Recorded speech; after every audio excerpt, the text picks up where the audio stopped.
So let's see our next question. It says F x हमारे पास एक function है जिसके हमारे पास ये दो डेफिनेशंस हैं, okay, based on these two conditions.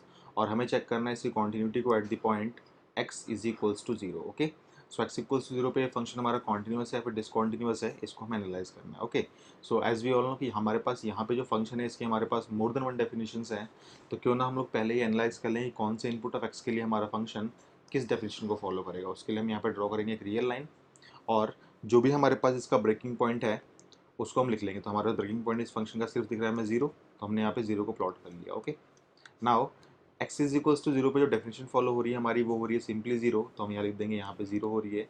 और जब x not equals to zero है यानी कि इधर के सारे पार्ट के लिए एंड इधर के सारे पार्ट के लिए जो हमारा फंक्शन फॉलो हो रहा है वो हो रहा है e raise to the power one by x, e raise to the power one by x divided by one plus e raise to the power one by x. Okay, और इधर वाले पार्ट के लिए हमारा यही फंक्शन फॉलो होगा। हम लिख देंगे यहाँ पे e raise to the power one by x divided by one plus e raise to the power one by x. Okay, now हमें एनालाइज करना है कि हमारे फंक्शन की लेफ्ट हैंड लिमिट क्या आ रही है at the point x equals to zero, right hand limit क्या आ रही है at the point x equals to zero, and function की वैल्यू हमारे पास क्या आ रही है at the point x equals to zero. अगर ये तीनों वैल्यूज हमारे पास सेम आएंगे इसका मतलब ये फंक्शन हमारा कॉन्टिन्यूस होगा। ओके, सो देखिए ध्यान से, पहले हम निकाल लेते हैं फंक्शन की वैल्यू। तो हम लिखेंगे यहाँ पे f x at the point x is equals to zero. देखते हैं हमें क्या ऑप्टेन होता है यहाँ पे।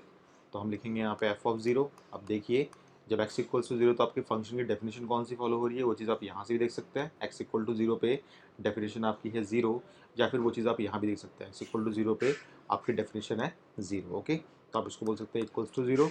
और देखिए यहाँ पे आपके पास कुछ एक्स पुट करने के लिए है नहीं, इसका मतलब यही इसका एक्चुअल वैल्यू मिल जाएगा आपको। ओके, तो इसको आप लोग अपने पास संभाल कर रख लेंगे ताकि बाद में इसको आप वैलिडेट कर सकें लेफ्ट हैंड लिमिट के साथ एंड राइट हैंड लिमिट के साथ भी। ओके, नेक्स्ट काम हमारा होगा लेफ्ट हैंड लिमिट को फाइंड करना एंड राइट हैंड लिमिट को फाइंड करना। ओके, तो हमने यहाँ पे पार्टीशन ड्रॉ किए, उसके बाद हम इस पार्टीशन में निकालने वाले हैं लेफ्ट हैंड लिमिट को। तो left hand limit at the point x is equals to zero, और इस पार्टीशन में हम लोग निकालने वाले हैं राइट हैंड लिमिट को। तो यहाँ हम लिखेंगे right hand limit at the point x is equals to zero. Okay, now left hand limit के लिए हम सबको पता है कि हमें लिखना होता है लिमिट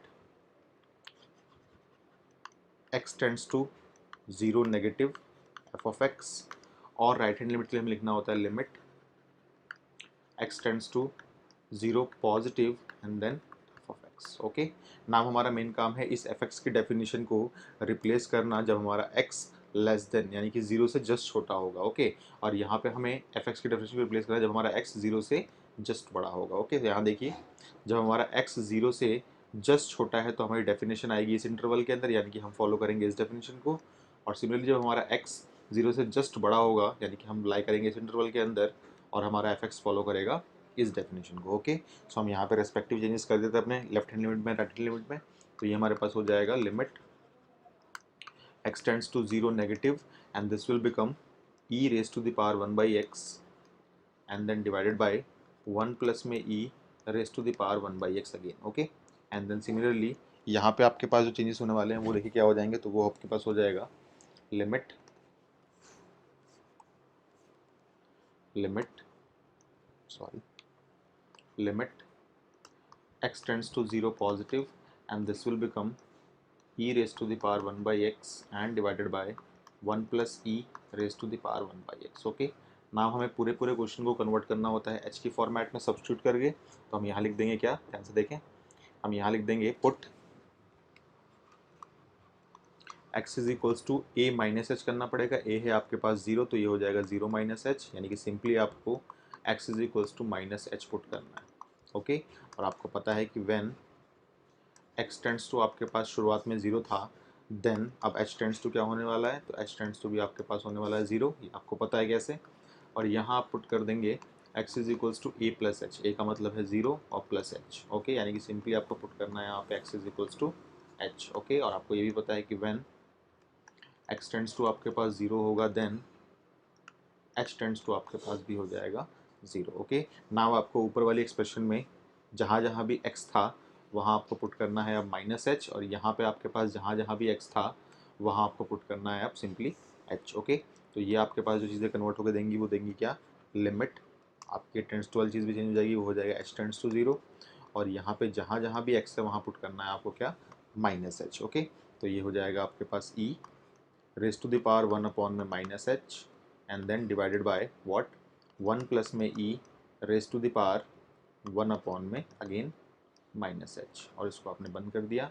सिमिलर काम आपने यहाँ पे भी किया राइट हैंड लिमिट में, तो ये हो जाएगा limit h tends to zero and this will become, जहाँ जहाँ भी x है वहाँ पुट करना है आपको सिंपली अब h, तो ये हो जाएगा e raise to the power 1 by h divided by 1 plus में e raise to the power again 1 by h. Okay, now आपको करना क्या होता है, आपको अब इस h की वैल्यू को जीरो पुट करके यहाँ देखना होता है कि आपके पास एक वैल्यू मिल रही है आपको या फिर आपके पास कोई इनडिटर्मिनेट फॉर्म मिल रही है। ओके, तो हमने यहाँ पे पुट किया, मान लीजिए जीरो पुट किया h की वैल्यू को, देखिए आपको क्या ऑप्टेन होता है। ये काम आपको रफ में करना है पहले, बिकॉज अगर मान लीजिए आपके पास कोई वैल्यू आती है तो ही आपके लिमिट का आंसर होगा। अगर मान लीजिए आपके पास कोई इनडिटर्मिनेट फॉर्म आती है देन आपको वहाँ पे कुछ सिंप्लीफिकेशंस करनी पड़ सकती हैं। ओके, तो आपने काम रफ में किया, मान लीजिए अभी मैं यहाँ फेयर में करता हूँ, बाद में रफ कर दूंगा अगर गलत होगा तो ये हो जाएगा। आपने जब h इक्वल्स जीरो पुट किया तो आपके पास आएगा e raise to the power 1 by minus zero बोलते हैं हम इस चीज़ को, एंड देन डिवाइडेड बाई ये हो जाएगा आपके पास 1 प्लस में, अच्छा एक और चीज़ देखिए 1 बाई माइनस एच को आप लोग बोल सकते हैं माइनस का 1 बाई एच। ओके, तो हम इसको इस तरीके से ट्रीट करने वाले हैं, ठीक है।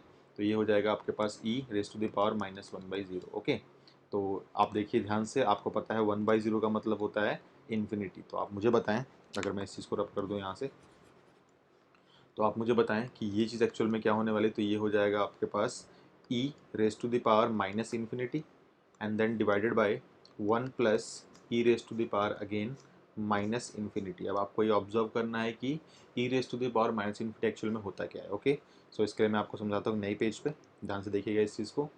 आपको पता है कि e raise to the power minus infinity को आप लिख सकते हैं क्या, आप लिख सकते हैं 1 अपॉन में e raise to the power infinity, because जो भी पावर ऊपर होती है माइनस में होती है वो नीचे आके बन जाती है पॉजिटिव की। ये हमारे लॉज ऑफ एक्सपेंड बोलते हैं। ओके, नाउ ध्यान से देखिए, आपका जो ई एक्चुअल में होता है वो एक इरेशनल नंबर होता है जिसकी वैल्यू अप्रॉक्सीमेटली होती है 2.71828, और ये चलता रहता है, कभी ख़त्म नहीं होता। ओके, सो इसका मतलब यहाँ पे तो ये एक कांस्टेंट नंबर है। ठीक है, आप मुझे बताएं कोई भी number raise to the power में आपने कोई नंबर किया, लेट्स से आपने पहले 2 की स्क्वायर करी तो आपके पास सिंपली आएगा आंसर 4। आपने 2 की क्यूब करी तो आपके पास आंसर आएगा 8। आपने 2 की पावर 4 करी तो आपके पास आंसर आएगा 16। आप जैसे जैसे इस पावर को बढ़ाएंगे वैसे वैसे आपके पास एक बड़ा नंबर आता रहेगा। ओके, सिमिलरली यहाँ पे देखिए आप लोग इस चीज़ को, ई की वैल्यू आपकी 2.7182 अप्रॉक्सीमेटली होती है। इसका मतलब जैसे जैसे आप इसकी पावर को बढ़ाएंगे वैसे वैसे इसका नंबर और बढ़ता रहेगा। इसका मतलब ये अप्रॉक्सीमेटली हो जाएगा आपके पास इन्फिनिटी के बराबर, बिकॉज कोई नंबर मल्टीप्लाइड बाई वो नंबर उतना इन्फिनाइट टाइम्स जो होगा वो आपके पास इन्फिनिटी ही देगा। ओके, और आपको पता है कि कोई भी नंबर को अगर आप डिवाइड करते हैं इन्फिनिटी से तो वो अप्रॉक्सीमेटली इक्वल्स टू जीरो आता है आपके पास। ओके, तो इसका मतलब e raise to the power minus infinity का मतलब क्या हो जाएगा, वो हो जाएगा आपके पास approximately equals to zero. Okay, so अगर हम बैक जाते हैं फिर से और अपने क्वेश्चन पे आते हैं तो देखिए यहाँ पे क्या हो जाएगा। तो ये आपके पास हो जाएगा e raise to the power minus infinity का मतलब हो जाएगा जीरो, देन 1 प्लस में यहाँ भी आपके पास हो जाएगा जीरो, जो कि अल्टीमेटली आपको देगा 0/1, जो कि आपके पास आंसर दे देगा जीरो। यानी कि जीरो एक फाइनाइट आंसर है हमारे पास, यानी कि जो हमारे पास लेफ्ट हैंड लिमिट आई है उसको हम लोग जीरो बोल सकते हैं। ओके, ये हमारे पास इंडिटरमिनेट फॉर्म नहीं है, ये हमारे पास जीरो आई है। ओके, नाउ हम आते हैं राइट हैंड लिमिट पे अपने और देखते हैं कि हम यहाँ पे क्या कर सकते हैं। तो ध्यान से देखिएगा, अगर हम थोड़ा पार्टीशन और बड़ा कर देते हैं यहाँ पे, नाउ ध्यान से देखिए प्लीज़। ये है आपके पास limit e raise to the power 1 by h and then 1 plus में e raise to the power 1 by h. आपको यहाँ लिखना पड़ सकता है वैसे कि सिंस, यहाँ पे लिख लीजिएगा प्लीज़ एक्सप्रेशन में कि since e raise to the power minus infinity जो होता है वो आपके पास जीरो होता है। और एक और चीज़ क्या आपने किया है यहाँ पे यूज़, ई की पावर इन्फिनिटी जो होता है वो आपके पास इन्फिनिटी ही होता है। तो दो चीज़ें आपने यूज़ करी है यहाँ पे, इसको आप लोग लिख लीजिएगा प्लीज़। ठीक है, ना यहाँ देखिए, यहाँ पे अगर आपने h इक्वल जीरो पुट किया तो आपके पास क्या ऑप्टेन होगा, आपके पास ऑप्टेन हो जाएगा e raise to the power 1 by zero and then divided by 1 plus e raise to the power 1 by zero. तो आपको ये दे देगा कितना आंसर, ये हो जाएगा आपके पास e raise to the power infinity and then ये हो जाएगा आपके पास 1 प्लस में e raise to the power infinity. Okay, now आपको पता है कि e raise to the power infinity जो आपके पास होता है वो होता है simply infinity.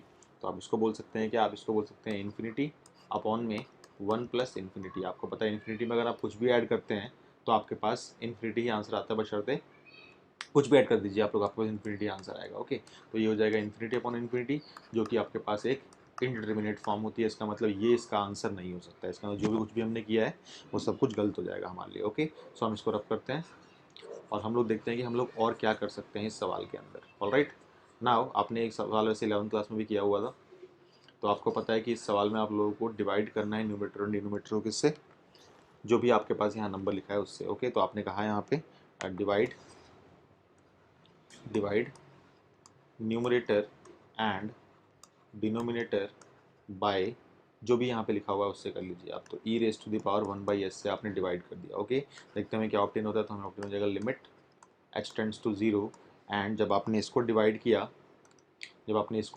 E raise to power 1/s से, तो आपके पास यहाँ पे आएगा 1, यहाँ पे आपके पास आ जाएगा डिवीजन में वो चीज़, और यहाँ पे आ जाएगा आपके पास सिंपली अगेन 1। ओके, तो ध्यान से देखिए क्या हो जाएगा, ये बन जाएगा आपके पास 1 अपॉन में, यहाँ पे आ जाएगा वो डिवाइड में, यानी कि 1 अपॉन में e raise to power 1/h, and plus में यहाँ पे आपके पास आ जाएगा अगेन 1। ओके, ना आप कोशिश करें h इक्वल टू 0 पुट करने की, तो आपके पास जो चीज़ ऑप्टेन होकर आएगी वो आएगी 1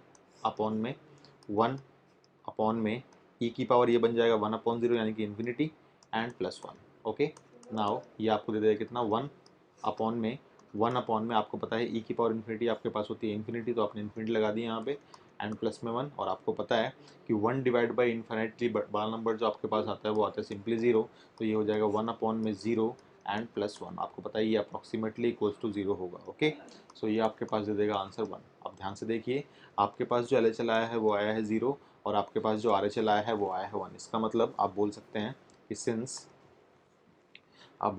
since LHL is not equals to RHL है आपके पास, इसका मतलब आपकी कॉन्टिन्यूस फंक्शन की डेफिनेशन गलत हो गई। तो आप बोल सकते हैं क्या, यहाँ पे आप कह सकते हैं कि देयरफॉर